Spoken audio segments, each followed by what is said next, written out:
ముప్పు కలుగజేసే వ్యాధుల్లో క్యాన్సర్ వ్యాధి ఒకటి. క్యాన్సర్ వ్యాధి సోకితే దీర్ఘకాలం బాధపడటమే కాకుండా ప్రాణానికి సైతం ముప్పు ఏర్పడే అవకాశం ఉంటుంది. అందుకే ప్రాణాంతకం కాకుండా క్యాన్సర్కు చికిత్స చేయించుకోవడం అత్యవసరం. మరి క్యాన్సర్ వ్యాప్తికి గల కారణాలను గుర్తించడం ఎలా? క్యాన్సర్ వ్యాధి రావడానికి కారణాలు ఏంటి? చికిత్స విధానాలేంటి? తదితర అంశాలపై డాక్టర్ గారితో మాట్లాడి వివరాలను అడిగి తెలుసుకుందాం. అందరికీ నమస్కారము. నా పేరు డాక్టర్ సింధు ధాగామా. నేను ఆశ్రమ్ హాస్పిటల్లో మెడికల్ ఆంకాలజిస్ట్గా చేస్తున్నాను. డాక్టర్ గారు, క్యాన్సర్ రావడానికి కారణాలు ఏమిటి? మంచి క్వశ్చన్ అడిగారండి. క్యాన్సర్ గురించి చాలా అపోహలు ఉంటాయి. క్యాన్సర్ ఎందుకు వస్తుంది, క్యాన్సర్ ట్రీట్మెంట్ ఎలా చేస్తారు, క్యాన్సర్ వల్ల వచ్చే తర్వాత ప్రాబ్లమ్స్ ఏంటి, ఇవన్నీ విషయాల గురించి చాలా మిత్స్ అండ్ అపోహలు ఉంటాయి. సో వీటి గురించి మనం మాట్లాడదాం. ఫస్ట్ వచ్చేసి అసలు క్యాన్సర్ ఎందుకు వస్తుంది. చాలామంది పేషెంట్స్ వచ్చినప్పుడు అంటారు, మా ఇంట్లో ఎవరికి క్యాన్సర్ లేదండి, ఎందుకు వచ్చింది, అసలు ఏది లేకుండా క్యాన్సర్ వచ్చింది అని. అలాగే కొంతమంది వస్తారు, మా ఇంట్లో క్యాన్సర్ ఉందండి, అమ్మగారికి ఇది ఉంది, లేదా ఇంకోళ్ళకి ఈ క్యాన్సర్ ఉంది, సో నాకు వచ్చేస్తుందేమో అని నాకు భయంగా ఉంది అని. సో అర్థం చేసుకోవాల్సింది ఏంటి అంటే, ఒక 10 to 20% క్యాన్సర్స్ మాత్రమే ఇలా హెరిడిటరీగా జన్యుపరంగా వచ్చే క్యాన్సర్స్. మిగతావన్నీ స్పొరాడిక్గా వస్తాయి. స్పొరాడిక్ అంటే మామూలుగా కణాలు, నార్మల్ కణాలు విభజన చెందే ప్రాసెస్లో కొన్ని రకాల మార్పులు రావడం వల్ల, మ్యూటేషన్స్ రావడం వల్ల అది క్యాన్సర్ కిందికి మారుతుంది. సో ఇది జెనెటిక్గా ఈ మ్యూటేషన్స్ ఉండి క్యాన్సర్ రావడం అనేది ఒక 10 to 20%లో మాత్రమే జరుగుతుంది. అది కూడా కొన్ని స్పెషల్ రకాల క్యాన్సర్లు like breast cancer, ovary cancer, రొమ్ము క్యాన్సర్, అండాశయం క్యాన్సర్, అలాగే గర్భసంచి క్యాన్సర్, మగవాళ్ళలో ప్రోస్టేట్ క్యాన్సర్, ప్యాంక్రియాస్ క్యాన్సర్, ఇలాంటివి బ్రాకా మ్యూటేషన్స్ అంటాము. ఈ బ్రాకా మ్యూటేషన్స్ వల్ల ఫ్యామిలీ పరంగా వస్తాయి. సో ఇలాంటి క్యాన్సర్లు ఫ్యామిలీలో క్లోజ్ రిలేటివ్స్లో, అంటే అమ్మ నాన్న లేదా ఫస్ట్ లైన్ రిలేటివ్ అంటాం, ఫస్ట్ డిగ్రీ రిలేటివ్ అంటే మదర్ వాళ్ళ అక్క చెల్లెలు ఆర్ ఫాదర్ వాళ్ళ అన్న తమ్ముళ్ళ అక్క చెల్లెలు, ఇలాంటి వాళ్ళలో వచ్చింది, 2-3కి క్లోజ్ ఫ్యామిలీ రిలేటివ్స్కి ఉంది, ఇలాంటి క్యాన్సర్లు ఉన్నాయి అనుకుంటే అవి ఫ్యామిలీ పరంగా వస్తాయి అనే ఛాన్స్ ఉంటుంది. అలా కాకుండా వేరే క్యాన్సర్స్ కామన్గా ఇప్పుడు నోటి క్యాన్సర్, గొంతు క్యాన్సర్ ఏవైతే అలవాట్ల వల్ల వస్తాయో అవి ఫ్యామిలీ పరంగా వస్తాయని అనుకోవడానికి లేదు. అలాగే ఇంట్లో ఎవరికీ లేదు అంటే నాకు రాదు అనేది కూడా తప్పు. ఎందుకంటే చాలా వేరే కారణాల వల్ల క్యాన్సర్ వస్తుంది. అండ్ నేను చెప్పినట్టు ఏ కారణం లేకుండా కూడా చాలా వరకు క్యాన్సర్స్ వస్తాయి. సో దీనికి సంబంధించి నాకు వచ్చేది రాంది అనేది డిసైడ్ చేయకూడదు. నెక్స్ట్ వచ్చేసి వేరే బయట నుంచి ఏదైనా సబ్స్టెన్సెస్ వల్ల క్యాన్సర్ వస్తుందా అనేది చాలా కామన్ మనం డిస్కస్ చేసే టాపిక్. ఇందులో కొన్ని అపోహలు, హెయిర్ కలర్ వల్ల క్యాన్సర్స్ వస్తుందా, లేదా ఫుడ్లో ఏదన్నా కలర్లు యాడ్ చేయడం వల్ల, ఫుడ్ ఎడిటివ్స్ వల్ల క్యాన్సర్ వస్తుందా అనేది, ఇవి ఏవి కూడా మనకి ప్రూవ్ చేయలేదు. ఏదన్నా కొన్ని యానిమల్ స్టడీస్లో అలా తెలిసిందేమో, కానీ వేరే యాక్యురేట్ రీసెర్చ్ ద్వారా ఇలాంటిది ఏది కూడా కన్ఫర్మ్ చేయలేదు. సో ఇది ఒక అపోహ మాత్రమే. అలానే ఫుడ్కి సంబంధించి క్యాన్సర్, చాలా షుగర్ ఎక్కువ తీసుకుంటే క్యాన్సర్ కణాలు పెరిగిపోతాయి, క్యాన్సర్ ఎక్కువ అయిపోతుంది అని అంటారు. సో షుగర్ తీసుకోవద్దు, స్వీట్లు తినొద్దు అని. అలాంటిది ఏముండదు. మామూలుగా క్యాన్సర్ అనేది డివిజన్ అయ్యేది, పెరిగేది, వాటి వేరే ఫ్యాక్టర్స్ ఉంటాయి. షుగర్ అనేది మేబీ న్యూట్రియంట్స్ ఎక్కువ ఇస్తుంది, దానివల్ల పెరుగుతుంది అనేది ఉండొచ్చు, కానీ దానివల్లే క్యాన్సర్ వస్తుంది, దానివల్లే పెరుగుతుంది అనేది కాదు. దానికి వేరే కారణం ఉంటుంది. ఏంటి అంటే మనం ఎక్కువ ఈ ఫ్యాటీ ఫుడ్స్ తీసుకోవడం వల్ల ఒబెసిటీ వస్తుంది. ఒబెసిటీ వల్ల బాడీలో ఇన్ఫ్లమేషన్ ఉండొచ్చు. ఈ ఇన్ఫ్లమేషన్ వల్ల క్యాన్సర్ వస్తుంది అనేది మనకి ప్రూఫ్ ఉంది. సో దానివల్ల క్యాన్సర్ రావచ్చు, కానీ జస్ట్ మనం అది తినడం వల్ల వస్తుంది అనేది కాదు. కొన్ని రకాల ఫుడ్ లైక్ రెడ్ మీట్ అంటారు, processed foods, salted fishes or salted foods, smoked foods అంటారు, ఇలాంటివి క్యాన్సర్ కాజ్ చేస్తాయని మనకు ఖచ్చితంగా ప్రూఫ్ ఉంది. కానీ షుగర్ ఆర్ ఇలాంటివి క్యాన్సర్ వస్తాయి అనేది ప్రూఫ్ ఏం లేదు. నెక్స్ట్ అలాగే ఫోన్స్, సెల్ ఫోన్ ఎక్కువ వాడితే లేదా ఫోన్ టవర్స్ దగ్గర మనం ఉంటే మన క్యాన్సర్, బ్రెయిన్ క్యాన్సర్ ఇలాంటివి వస్తాయి రేడియేషన్ వల్ల అని.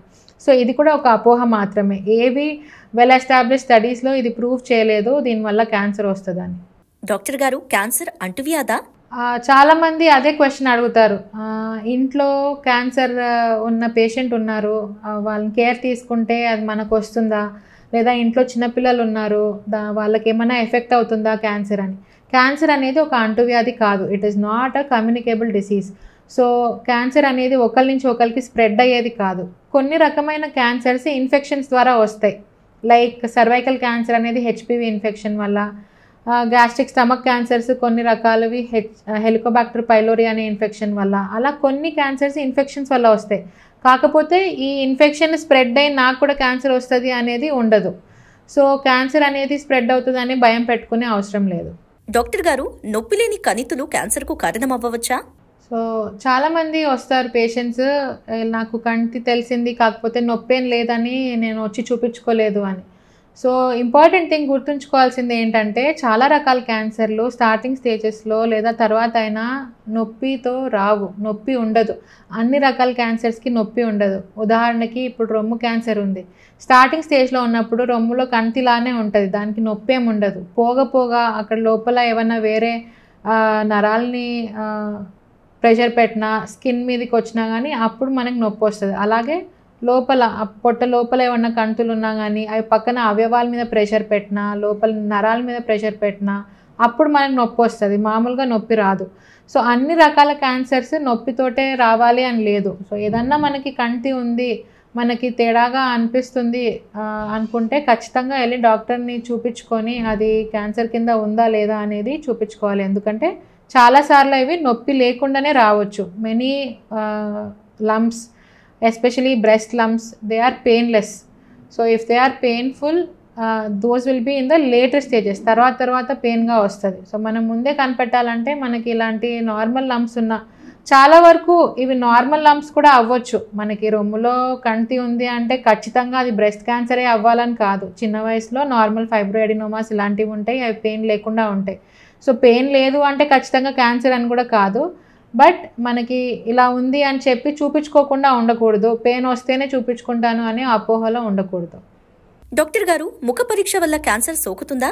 ఇది ఒక పెద్ద మిత్. సో క్యాన్సర్ బయాప్సీ చేస్తే, ముఖ పరీక్ష చేస్తే క్యాన్సర్ పాకుతుంది అని.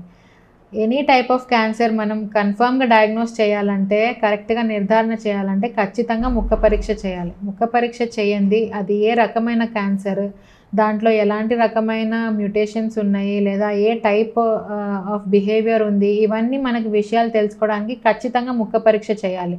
ఏమన్నా క్యాన్సర్లు అందుబాటులో లేని క్యాన్సర్లు అలాంటివి కొన్ని రకాలు మనం వేరే టెస్టుల ద్వారా ఇది క్యాన్సర్ అనేది ఊహించుకొని ట్రీట్మెంట్ అంటే ఆపరేషన్ చేసి తర్వాత కన్ఫర్మ్ చేయడము అలా చేస్తాం. కానీ సాధారణంగా 90% ఏదైనా క్యాన్సర్ మనం డయాగ్నోస్ చేయడానికి ముఖ పరీక్ష తీసే చేస్తాం. ఈ పరీక్ష చేయడం వల్ల లోపల క్యాన్సర్ పాకిపోతుంది అని చెప్పడానికి ఏమాత్రము ప్రూఫ్ లేదు, అలా జరగదు. ఇన్ఫ్యాక్ట్ మనం ముఖ పరీక్ష చేయించుకోకుంటే మనకి ఎలాంటి క్యాన్సర్ తెలియకుండా దానికి ఆపరేషన్ చేసేయడమో ట్రీట్మెంట్ చేసేయడమో చేస్తే అది తప్పు ట్రీట్మెంట్ అవ్వచ్చు. సో ఖచ్చితంగా ఏదన్నా మనకి క్యాన్సర్ ఉంది అంటే దానికి ముఖ పరీక్ష చేస్తారు, అండ్ చేసిన దానివల్ల క్యాన్సర్ పాకుతుంది అనేది ఏది ఉండదు. సో దాని గురించి భయపడే అవసరం లేదు. డాక్టర్ గారు, క్యాన్సర్ చికిత్సకు పెట్ స్కాన్ చేయాలా? సో ఇప్పుడు మనకి ఈ ఎఫ్టీజీ పెట్ సిటీ ఆర్ వేరే రకమైన పెట్ సిటీ స్కాన్స్ అనేవి వచ్చాయి. సో ఇది ఏంటంటే ఫుల్ బాడీ స్కాన్స్. దీంట్లో ఏం చేస్తాము, ఒక రకమైన డై వేస్తాము. సో అది మామూలుగా ఈ క్యాన్సర్ కణాలు అనేవి ఆ ఇంజెక్షన్ని తీసుకొని మనకి స్కాన్లో అవి లైటప్ అయినట్టు కనిపిస్తాయి. సో దీంతో మనకి క్యాన్సర్ బాడీలో ఎక్కడెక్కడ స్ప్రెడ్ అయిందనేది ఒక స్కాన్లోనే తెలిసిపోతుంది. ముందు ఏం చేసేవాళ్ళము, సెపరేట్గా ఛాతీ స్కాన్, కడుపు స్కాన్, ఎముకల స్కాన్ వేరే చేయాల్సి ఉండేది. అవసరం ఉంటే తల స్కాన్, ఇవన్నీ కూడా సెపరేట్గా చేయాల్సి ఉండేది. ఇప్పుడు అలా కాకుండా మొత్తం బాడీలో ఎక్కడెక్కడ పాకింది అనేది తెలుసుకోవడానికి పెట్ స్కాన్ అనేది చేస్తాం. సో ఈ పెట్ స్కాన్ ప్రతి ఒక్క క్యాన్సర్కి చేయాలి, ఖచ్చితంగా పెట్ స్కాన్ చేయండి ట్రీట్మెంట్ చేయలేము అని కాదు. యూజువల్లీ కొంచెం అడ్వాన్స్డ్గా ఉంది అనిపించినప్పుడు, మనకి ఫస్ట్ చిన్న స్కాన్లు చేసిన దాంట్లో ఏదన్నా ఇది కొంచెం అడ్వాన్స్డ్గా ఉంది, పాకే అవకాశం ఉంది అని అన్నప్పుడు ఖచ్చితంగా పెట్ స్కాన్ చేయించుకుంటే మంచిది, ఒక క్లారిటీ రావడానికి. బట్ అదే చాలా ఎర్లీ స్టేజ్లో ఉన్న డిసీజ్ ఖచ్చితంగా పెట్ స్కాన్ చేయాలని లేదు. ఎందుకంటే ఇప్పుడు కొన్ని రకాల క్యాన్సర్లు, సపోజ్ పేగు క్యాన్సర్, అది మనకి పెట్ స్కాన్లో కరెక్ట్గా తెలియకపోవచ్చు ఒక్కోసారి. అలాగే తల్లో ఏదన్నా ఉంటే అది మనకి పెట్ స్కాన్లో కన్ఫర్మ్గా తెలియకపోవచ్చు. సో ఇలాంటప్పుడు మనం ఖచ్చితంగా పెట్ స్కాన్ చేయాలని లేదు. అలాగే ఏదైనా రొమ్ములో చిన్న గడ్డ ఉంది, అది చంక వరకు కూడా పాకలేదు అలా అని అనుకున్నప్పుడు అది బాడీలో కూడా పాకింది అనే అవకాశం తక్కువ. సో అలాంటప్పుడు మామూలుగా జస్ట్ ఛాతీ స్కాన్, కడుపు చిన్న స్కాన్ చేసుకుంటే సరిపోతుంది, ఖచ్చితంగా పెట్ చేయాలని కాదు. సో ప్రతి క్యాన్సర్కి పెట్ స్కానే చేయాలి అని లేదు, కాకపోతే ఏదో ఒక రకమైన స్కానింగ్ వేరే చోట పాకలేదు అని తెలుసుకోవడానికి ఖచ్చితంగా చేయాల్సి ఉంటుంది. సో ఏది మనకి అవసరం పడుతుంది అనేది డాక్టర్ డిస్క్రిప్షన్, అంటే డాక్టర్ మీ కేసుని చూసి ఎవాల్యుయేట్ చేసి చెప్తారు. డాక్టర్ గారు, క్యాన్సర్ వస్తే మరణమేనా, చికిత్స ఉందా? సో ఎర్లీ స్టేజెస్లో స్టేజ్ 1, 2 అండ్ ఈవెన్ స్టేజ్ 3లో డయాగ్నోస్ చేసినప్పుడు క్యాన్సర్స్ అనేవి మనం కంప్లీట్గా కంట్రోల్ చేయగలుగుతాము. అండ్ ఇన్ఫ్యాక్ట్ కొన్ని రకాల క్యాన్సర్స్ కంప్లీట్గా క్యూర్ కూడా చేయగలుగుతాము. అదే 4వ స్టేజ్లో క్యాన్సర్ వస్తే మనం ట్రీట్మెంట్ తోటి అది క్యూర్ చేయడం కుదరదు, కానీ కొంత కంట్రోల్లో పెడతాము. కొన్ని రకాల క్యాన్సర్స్ 4th స్టేజ్లో ఉన్నా కానీ క్యూర్ అవ్వచ్చు. సో ఖచ్చితంగా క్యాన్సర్ అనేది తెలియంగానే ఓకే ఇంకా అంతే, this is a death sentence అని చెప్పి అనుకునే అవసరం లేదు. 4వ స్టేజ్లోకి వచ్చినా కానీ ఇప్పుడు వచ్చిన ట్రీట్మెంట్ విధానాలను బట్టి న్యూవో టెక్నాలజీస్, అంటే ఇప్పుడు మనకి టార్గెటెడ్ థెరపీస్ వచ్చాయి, ఇమ్యునోథెరపీస్ అని వచ్చాయి. సో ఇవన్నీ ట్రీట్మెంట్స్ తోటి మనకి మంచి రెస్పాన్స్, అట్లీస్ట్ ఉన్న లైఫ్ కొంచెం కంఫర్టబుల్గా ఉండేలాగా అండ్ కొంచెం లైఫ్ ప్రొలాంగ్ అయ్యేలాగా ట్రీట్మెంట్స్ వచ్చాయి.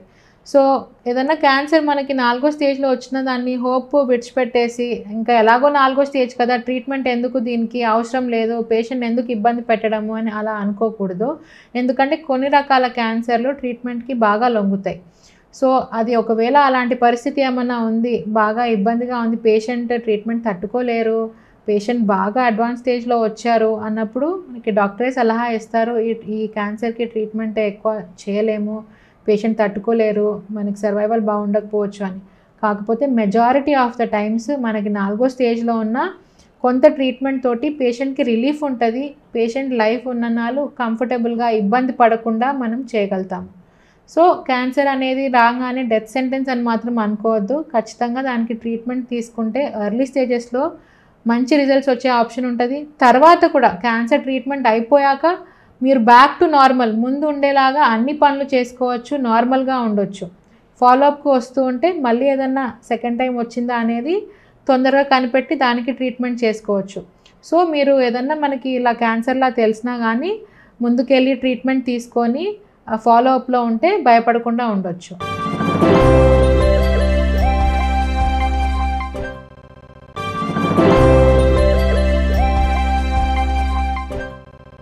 డాక్టర్ గారు, క్యాన్సర్ చికిత్సపై ఉన్న అపోహల గురించి తెలపండి.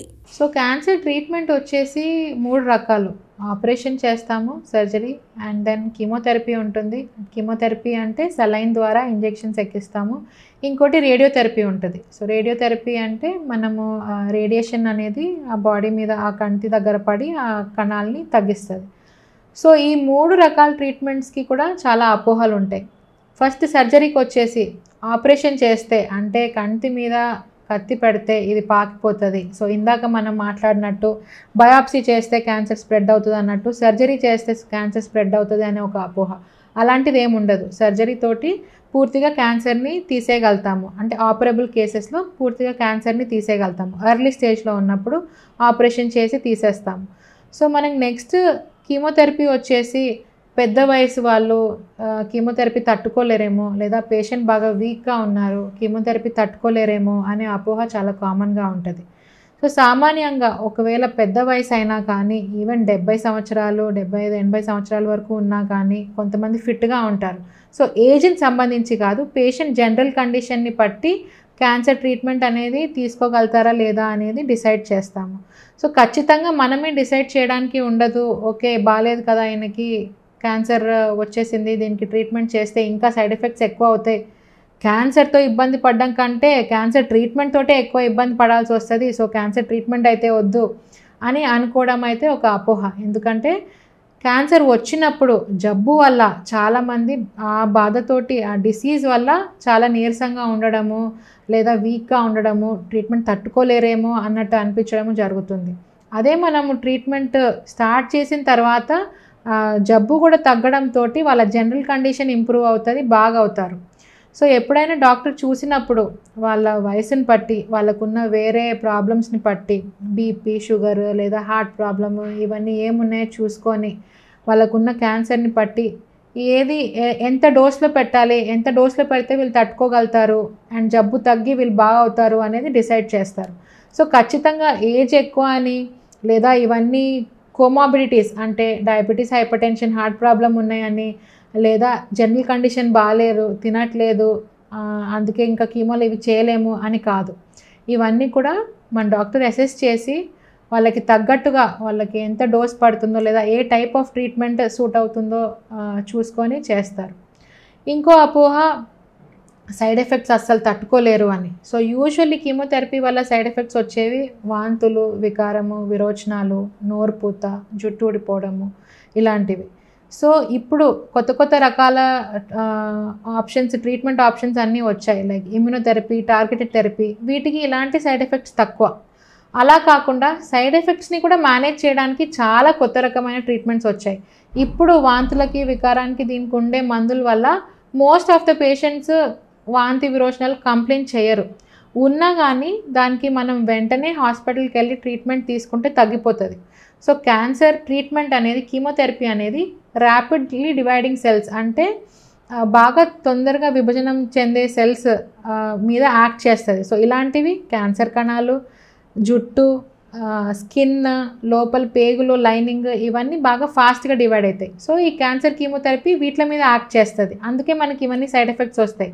సో క్యాన్సర్ కీమోథెరపీ యాక్ట్ చేసేది ఒక వారం 10 రోజులు. అప్పటి వరకే ఈ సైడ్ ఎఫెక్ట్స్ అన్నీ ఎక్కువగా ఉంటాయి. దాని ఎఫెక్ట్ పోయినప్పుడు ఈ సైడ్ ఎఫెక్ట్స్ కూడా తగ్గిపోతాయి. ఒక్కోసారి ఇవి బాగా సీరియస్ అయ్యి పేషెంట్కి ప్రమాదం వచ్చే అవకాశం ఉంటుంది. సో అలా అవ్వకుండా కొంచెం సిమ్టమ్స్ ఉన్న వెంటనే మనం హాస్పిటల్కి వెళ్తే దానికి తగ్గట్టు ట్రీట్మెంట్ చేసి అలా ఇబ్బంది అవ్వకుండా చూస్తారు. సో కీమోథెరపీ కూడా భయపడే అవసరం లేదు. మనము ముందరికెళ్ళి ఈవెన్ మన సిక్గా అనిపించినా కానీ డోస్ అడ్జస్ట్ చేసి మనకి ట్రీట్మెంట్ చేస్తారు. Next radiotherapy. సో రేడియోథెరపీ అంటే కామన్ వాడుక భాషలో కరెంట్ ట్రీట్మెంట్ అంటాము. సో కరెంట్ అనగానే అమ్మో షాకులు పెడతారు, ఇది తట్టుకోలేము అని ఒక అపోహ ఉంటుంది. కాకపోతే కరెంట్, ఈ రేడియేషన్ ట్రీట్మెంట్ అంటే కొన్ని టైప్ ఆఫ్ రేడియేషన్ థెరపీ అంటే ఆ electrons or that radiation beams మన ట్యూమర్ మీద టార్గెట్ చేస్తారు. సో దాంతో ఆ లోపల ఉన్న ట్యూమర్ కణం తగ్గుతుంది. సో అది మనకి బయటికి కనిపించేది ఏముండదు, మనకి షాక్ పెట్టేది ఏముండదు. జస్ట్ మనం స్కాన్ ఎలా చేయించుకుంటామో అలా స్కాన్ మెషిన్లోకి వెళ్తాము, ఆ కిరణాల మీద పడితే ఆ ప్రాసెస్ మొత్తం కూడా ఒక 10-15 నిమిషాలు అంతవరకే ఉంటుంది. కొంతమందికి 2-3 నిమిషాలే ఉంటుంది. సో దానివల్ల పెద్దగా సైడ్ ఎఫెక్ట్స్ ఉండవు. పెద్ద వయసు అయినా, ఎలాంటి కోమాబిడిటీస్ ప్రాబ్లమ్స్ ఉన్నా, హెల్త్ ప్రాబ్లమ్స్ ఉన్నా కానీ ఈ రేడియేషన్ వల్ల ఇబ్బంది అయిపోతుంది అని భయపడే అవసరం లేదు. సో అలాగే రేడియేషన్ చేసినప్పుడు కొంతమందికి అక్కడ స్కిన్ మంటగా ఉండడము, లేదా నోరుపూత రావడము, విరోచనాలు అవడము, ఇలాంటి ప్రాబ్లమ్స్ రావచ్చు. ఇవి కూడా మనం డోస్ అడ్జస్ట్ చేసుకొని లేదా దానికి తగ్గట్టు వైద్యం చేసుకొని చూసుకుంటే కంట్రోల్లోకి వచ్చేస్తాయి. సో ఏదైనా కానీ surgery or chemotherapy are radiation గురించి భయపడి మనము ట్రీట్మెంట్ తీసుకోకుండా ఉండే అవసరం లేదు. డాక్టర్ గారు, క్యాన్సర్కు ఆయుర్వేద చికిత్స సరైనదేనా? సో మళ్ళీ గుడ్ క్వశ్చన్ అండి. ఇది కామన్గా చూస్తూ ఉంటాము, ఎస్పెషలీ ఇండియాలోనే కాదు, ఇప్పుడు వెస్టర్న్ వరల్డ్లో కూడా alternative medicine, comprehensive cancer treatment అని వస్తుంది. సో బట్ చాలా వీటికి మనకి రియల్ స్టడీస్ జరగలేదు, ట్రయల్స్ జరగలేదు. సో ఇలాంటి ట్రీట్మెంట్స్ ఎంతవరకు పనిచేస్తాయి అనేది మనకు తెలియదు. అందులోకి ఏం ప్రాబ్లం వస్తుంది అంటే, ఒక సపోజ్ రొమ్ము క్యాన్సర్ తీసుకున్నారనుకోండి, ఫస్ట్ సెకండ్ స్టేజ్లో వస్తే మనం మన నార్మల్ ట్రీట్మెంట్ తోటి అంటే సర్జరీ, కీమోథెరపీ, రేడియోథెరపీ తోటి వాళ్ళకి లాంగ్ టర్మ్ సర్వైవల్ అంటే నార్మల్గా బ్రతికి ఉండే అవకాశం చాలా ఎక్కువ. అలాంటి వాళ్ళు కొంతమంది ఇది ఆయుర్వేద ట్రీట్మెంట్ తోటి తగ్గిపోతుంది, అయ్యో నాకు ఆపరేషన్ చేయించుకోవాలని లేదు, నాకు భయము అని చెప్పి ఆయుర్వేద ట్రీట్మెంట్కి వెళ్దాము. అందులో ట్రీట్మెంట్ చేస్తూ ఉండగా ఒకవేళ తగ్గినా కానీ తర్వాత కొన్ని నెలల్లో అది మళ్ళీ పెరిగిపోయి ఎక్కువ అయిపోవడము, ఇలా ఎక్కువ అయిపోయే స్టేజ్లో అప్పుడు మా దగ్గరకు వచ్చి ట్రీట్మెంట్ అన్నప్పుడు మేము చేయలేకపోవడము, ఇలాంటివి జరుగుతూ ఉంటాయి. And that is very unfortunate. మనము స్టార్టింగ్లోనే ట్రీట్ చేసి తగ్గించేదాన్ని వేరే వైద్యం పనిచేస్తుందేమో అనుకొని ఆ వైద్యం తీసుకొని అది పెంచుకొని ఉన్న వైద్యం కూడా పనిచేయకుండా చేసుకుంటున్నాము. సో ఆల్టర్నేటివ్ మెడిసిన్స్ అనేవి ఖచ్చితంగా పనిచేస్తాయని మనకి ట్రయల్స్ లేవు, డేటా లేదు. సో ఒకవేళ మనకి వేరే ట్రీట్మెంట్ ఆప్షన్స్ ఏం లేవు, పేషెంట్కి వేరే తట్టుకోవట్లేదు లేదా ట్రీట్మెంట్ ఆప్షన్స్ లేవు, ఇంకా మనకి హోప్స్ లేవు అన్నప్పుడు ఏదైనా ట్రై చేద్దాము అనుకున్నా ఓకే, అది మనకి ఏమైనా కొంత రిలీఫ్ ఇస్తుంది లేదా మనకి ఒక నమ్మకం ఉంటుంది ఏదైనా పని చేస్తుంది అని. అలాంటి సిచ్యువేషన్లో తప్ప ఇది మనం మామూలుగా ట్రీట్ చేయగలుగుతాము అనే కేసెస్లో మనం ఈ ట్రీట్మెంట్తో పాటు వేరే ఆయుర్వేద ట్రీట్మెంట్ వాడదాము ఇలాంటివి చేసినా కానీ మనం చేసే ట్రీట్మెంట్ ఎఫెక్ట్ తగ్గిపోతుంది, ఆర్ ఇంటరాక్షన్స్ ఏమన్నా ఉండి సైడ్ ఎఫెక్ట్స్ ఎక్కువ అవ్వచ్చు, ఎలాంటిది అనేది మనకి తెలీదు. సో జనరల్లీ మనము ఈ ఆల్టర్నేటివ్ మెడిసిన్స్ అనేది ఎంకరేజ్ చేయము, బికాజ్ వాటి బెనిఫిట్ మనకి తెలియదు. డాక్టర్ గారు, క్యాన్సర్ పెద్ద వయసు వరకే వస్తుందా? సో క్యాన్సర్ అనే దానికి ఏజ్తో సంబంధం లేదు. చిన్నపిల్లలకు కూడా క్యాన్సర్ వస్తుంది. ఈవెన్ 1 year లోపు వాళ్ళకు కూడా కొన్ని రకాల బ్లడ్ క్యాన్సర్స్ ఆర్ వేరే రకమైన క్యాన్సర్స్ వస్తాయి. సామాన్యంగా అంటే ఏజ్ పెరుగుతున్న కొద్దీ క్యాన్సర్ రిస్క్ పెరుగుతుంది. ఎందుకంటే నేను ఇందాక చెప్పినట్టు క్యాన్సర్ సెల్ డివిజన్లో మ్యూటేషన్స్ వస్తూ ఉంటాయి. ఏజ్ పెరుగుతున్న కొద్దీ ఈ మ్యూటేషన్స్ అన్నీ ఒకదాని వెనుక ఒకటి వస్తున్నప్పుడు బాడీ రిపేర్ చేయలేదు. ఆ రిపేర్ చేయనప్పుడు అది క్యాన్సర్ కింద మారిపోతుంది. సో ఏజ్ పెరుగుతున్న కొద్దీ క్యాన్సర్ రిస్క్ పెరుగుతుంది అంతే తప్ప చిన్న వయసులో క్యాన్సర్ రాదు, పెద్దవాళ్ళకి మాత్రమే క్యాన్సర్ వస్తుంది అనేది అయితే తప్పు. సో చిన్నపిల్లల్లో కూడా మనకి ఏదన్నా తేడాగా అనిపించినప్పుడు ఖచ్చితంగా వెళ్ళి చూపించుకొని దాన్ని డయాగ్నోస్ కరెక్ట్గా చేయించుకోవాలి. డాక్టర్ గారు, క్యాన్సర్ చికిత్సలో ఏమైనా పథ్యం చేయాలా? సో క్యాన్సర్ ట్రీట్మెంట్ అప్పుడు స్పెసిఫిక్ ఒకటి తినాలి తినకూడదు అంటూ డెఫినెట్గా ఉండదు. కాకపోతే క్యాన్సర్ ట్రీట్మెంట్ ఇప్పుడు సపోజ్ కీమోథెరపీ చేసినప్పుడు మనకి నోరుపూత రావడము లేదా ఇన్ఫెక్షన్స్ వచ్చే అవకాశం చాలా ఎక్కువ ఉంటుంది. సో అందుకని చెప్పి ఫ్రెష్ ఫుడ్ తీసుకోమంటాము, ఇంట్లో వండింది ఏ పూటకు ఆ పూట తీసుకోమంటాము, బయట నుంచి ఫుడ్ అవాయిడ్ చేయమంటాము, అండ్ కొంచెం స్పైస్ తక్కువ, ఆయిల్ తక్కువ, ఈజీగా డైజెస్ట్ అయ్యేలాగా ఉండే ఫుడ్ తీసుకోమంటాము. బట్ అంత తప్ప ఈ కూరగాయలు తినొద్దు, ఈ పప్పు తినొద్దు, ఇంకోటి ఏదో తినొద్దు అంటూ అందులో స్పెసిఫిక్గా ఏముండదు. ఈవెన్ నాన్ వెజ్కి వచ్చేసి రెడ్ మీట్ అనేది నేను ఇందాక చెప్పినట్టు red meat has risk of cancer are inflammation. So దానివల్ల మనకి ఉన్న ప్రాబ్లం కొంచెం ఎక్కువ అవుతుంది అని అనుకుంటాము. సో ఈ మటన్ ఆర్ ఇలా hard non veg food avoid చేయమంటాము. బట్ ఎగ్స్ తీసుకోవాలి, because egg has good protein. So egg whites తీసుకోవడం మంచిది, ప్రోటీన్ పౌడర్ తీసుకోవడం మంచిది. ప్రోటీన్ శాతం ఎక్కువ ఉండే ఫుడ్స్ ఏవైనా కానీ మనకి ట్రీట్మెంట్లో చాలా యూస్ఫుల్ ఉంటాయి. సో ఈ ఎస్పెషలీ ఇది మనకి ఆపరేషన్ తర్వాత చీమ్ పడుతుందేమో అని పప్పు తినకపోవడము ఇలాంటి అపోహలు ఉంటాయి. సో అవన్నీ తప్పు. ఇన్ఫ్యాక్ట్ అలా చేయడం వల్ల మన హీలింగ్ ప్రాసెస్ డిలే అవ్వచ్చు. మన ట్రీట్మెంట్ ఆల్బుమిన్ అది బాడీలో ప్రోటీన్ తగ్గిపోయినప్పుడు ట్రీట్మెంట్ సైడ్ ఎఫెక్ట్స్ ఎక్కువ అవ్వచ్చు, కీమోథెరపీ సైడ్ ఎఫెక్ట్స్. సో మనకి నష్టమే కానీ లాభం ఏమి ఉండదు. సో ఖచ్చితంగా ట్రీట్మెంట్ చేసినప్పుడు ఆహారం మంచిగా తీసుకోవాలి, బ్యాలెన్స్ డైట్ అన్ని రకాలుగా తీసుకోవాలి. కొంచెము నాన్ వెజ్ శాతం తగ్గించుకొని oily food, masala food, out side food తగ్గించుకుంటే సరిపోతుంది. But otherwise any hygienic home made food ఏదైనా కానీ తీసుకోవచ్చు. స్పెసిఫిక్గా ఇలా పథ్యం చేయాలి అని ఏం లేదు. డాక్టర్ గారు, క్యాన్సర్ రాకుండా ఎలాంటి జాగ్రత్తలు తీసుకోవాలి? So correct question. సో ఏదైనా మనకి రాకుండా ఉండేది, prevention is better than cure అంటారు కాబట్టి ఏదైనా మనకి రాకుండా ముందు జాగ్రత్త పడితే మంచిది. సో చాలా థింగ్స్ మనకి తెలుసు ఆల్రెడీ. స్మోకింగ్, డ్రింకింగ్ వల్ల క్యాన్సర్స్ వస్తాయి. ఒక రకమైన క్యాన్సర్ కాదు, ఇప్పుడు మనకు కామన్గా తెలిసింది నోటి క్యాన్సర్ లేదా ఊపిరితిత్తుల క్యాన్సర్ స్మోకింగ్ వల్ల వస్తుంది అని. అలా కాకుండా ఈవెన్ లోపల రొమ్ము క్యాన్సర్, లివర్ క్యాన్సర్, పేగు క్యాన్సర్, వేరే ప్యాంక్రియాస్ క్యాన్సర్, బ్లాడర్ క్యాన్సర్, ఇలాంటివి కూడా చాలా రకాల క్యాన్సర్స్ స్మోకింగ్, డ్రింకింగ్ వల్ల వస్తాయి. సో ఇలాంటిది మనం మానుకోవడం అనేది is very important. And okay ఏదో ఒకసారి ఆల్కహాల్ తీసుకుంటే పర్లేదు అని అలా అనుకుంటారు. బట్ అది కూడా ఇప్పుడు studies have shown that 1 glass of red wine తీసుకుంటే ఏం పర్లేదు, దట్ ఈస్ యాక్చువల్లీ గుడ్ అనేది కూడా అది రాంగ్ అనేది ప్రూవ్ అయింది. So it is better to limit smoking and alcohol and completely avoid it. Next వచ్చేసి food. So take a balance diet తీసుకోవాలి. అన్ని రకాల ఆహార పోషణాలు మనకు రావాలి. అలా అని చెప్పి మనము ఫుడ్ ఎక్కువ తీసుకోవడం వల్ల ఒబెసిటీ రావడంతో చాలా రకాల క్యాన్సర్స్ వస్తున్నాయి. సో చిన్న వయసులోనే ఒబెసిటీ రావడము, దానివల్ల ఇన్ఫ్లమేషన్ అవడము, దానివల్ల క్యాన్సర్స్ రావడం అనేది కామన్గా జరుగుతుంది. సో వెయిట్ మెయింటైన్ చేసుకోవడము డైట్ ద్వారా, ఎక్సర్సైజ్ ద్వారా అనేది చాలా important. Physical activity, diet are important in prevention of cancer. అలాగే స్ట్రెస్. చాలామందికి అంటే స్ట్రెస్ వల్లనే క్యాన్సర్ వస్తుంది అనేది కాదు, అది అపోహే. కాకపోతే ఇట్ యాడ్స్ ఆన్. ఈ స్ట్రెస్ అనేది ఇవన్నీ బాడీలో ఇన్ఫ్లమేషన్ అనేవి పెంచుతాయి. సో దానివల్ల మనకి ఏదన్నా ఆల్రెడీ ఉన్న రిస్క్ ఉంటే అది ఎక్కువ అవ్వడం అనేది జరగవచ్చు. అలాగే ఇప్పుడు కొన్ని రకాల క్యాన్సర్స్ మనకి వ్యాక్సిన్స్ వచ్చాయి. ఈ వ్యాక్సిన్స్ తీసుకోవడం వల్ల ఈ క్యాన్సర్ని ప్రివెంట్ చేయగలుగుతాము. So one of the first thing is cervical cancer. ఈ సర్వైకల్ క్యాన్సర్ అంటే గర్భసంచి ముఖద్వార క్యాన్సర్. ఇది హెచ్పివి అనే ఇన్ఫెక్షన్తో వస్తుంది, హ్యూమన్ పాపిలోమా వైరస్ అని. 80-90% పాపులేషన్కి ఈ వైరస్ అనేది ఇన్ఫెక్షన్ వస్తుంది. కాకపోతే మనకు దానివల్ల ఇబ్బంది ఏమి ఉండదు. అది వస్తుంది, మన బాడీలోంచి మళ్ళీ అదే ఆటోమేటిక్గా క్లియర్ అయిపోతుంది. కాకపోతే కొంతమందిలో ఇమ్యూనిటీ తక్కువ ఉన్న వాళ్ళలో లేదా వేరే రిస్క్ ఫ్యాక్టర్స్ ఉన్న వాళ్ళలో ఇది క్యాన్సర్ కింద మారే అవకాశం ఉంటుంది.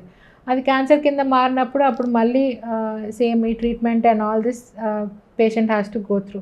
సో అలా అది మారకుండా, ఇన్ఫెక్షన్ క్యాన్సర్లోకి మారకుండా, ఇన్ఫెక్షనే రాకుండా చేయడానికి వ్యాక్సిన్స్ ఉన్నాయి. ఈ హెచ్పివి వ్యాక్సిన్ అనేది 9 to 11 years లోపు పిల్లలకి, మగవాళ్ళల్లో ఆడవాళ్ళల్లో కూడా ఈ వ్యాక్సిన్ చేస్తాము. ఎందుకంటే ఆడవాళ్ళల్లో ఈ గర్భసంచి ముఖద్వార క్యాన్సర్ ప్రివెంట్ చేస్తుంది. అలాగే మగవాళ్ళలో ఈ హెచ్పివి అనేది కొన్ని రకమైన ఓరోఫెరింజియల్ క్యాన్సర్స్ అంటే నోటి క్యాన్సర్స్, పీనల్ క్యాన్సర్స్ ఇలాంటివి కూడా అవాయిడ్ చేయవచ్చు ఈ వ్యాక్సిన్ వల్ల. సో బోత్ మగవాళ్ళలో ఆడవాళ్ళలో ఎస్పెషల్లీ 9 to 11 years మధ్యలో ఆర్ 14 years లోపు, ఒకవేళ 9 to 11 yearsలో అవ్వకుంటే 14 years వరకు కూడా ఈ వ్యాక్సిన్ వేయవచ్చు. మెయిన్గా ఇంపార్టెంట్ ఏంటంటే సెక్షువల్ యాక్టివిటీ మొదలవ్వక ముందు ఈ వ్యాక్సిన్ తీసుకోవాలి. ఎందుకంటే ఒకసారి ఇన్ఫెక్షన్ వచ్చింది అంటే అప్పుడు వ్యాక్సిన్ పనిచేయదు. సో ఈ మధ్యలో 26 years వరకు కూడా ఈ వ్యాక్సిన్ తీసుకోవచ్చు అని మనకి చెప్తున్నారు. So up to 26 years of age ఈ వ్యాక్సిన్ తీసుకోవచ్చు. 9 to 11 years అప్పుడు 2 doses తీసుకుంటాము. ఒక డోస్ ఇప్పుడు ఇస్తే 6 నెలల తర్వాత ఇంకో డోస్ ఇస్తాము. అలా కాకుండా ఆ తర్వాత వయసులో తీసుకున్నప్పుడు 3 డోసులు తీసుకోవాలి. ఇప్పుడు తీసుకుంటే నెల తర్వాత అండ్ 6 నెలల తర్వాత. ఈ వ్యాక్సిన్ వల్ల పెద్దగా సైడ్ ఎఫెక్ట్స్, ప్రాబ్లమ్స్ వచ్చే అవకాశం ఏమి ఉండదు. సో అయ్యో వ్యాక్సిన్ వల్ల ఇంకా ఏమైనా ప్రాబ్లం వస్తుందా అని భయపడే అవసరం లేదు.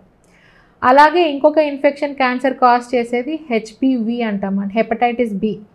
దీనికి కూడా మనకు వ్యాక్సినేషన్ ఉంది. హెచ్పివి వ్యాక్సినేషన్ ద్వారా ఈ హెచ్పివి అనే ఇన్ఫెక్షన్ రాకుండా, లివర్ క్యాన్సర్ రాకుండా కాపాడుతుంది. సో ఈ 2 వ్యాక్సిన్స్ చేసుకోవడము చాలా ఇంపార్టెంట్ క్యాన్సర్ ప్రివెన్షన్లో.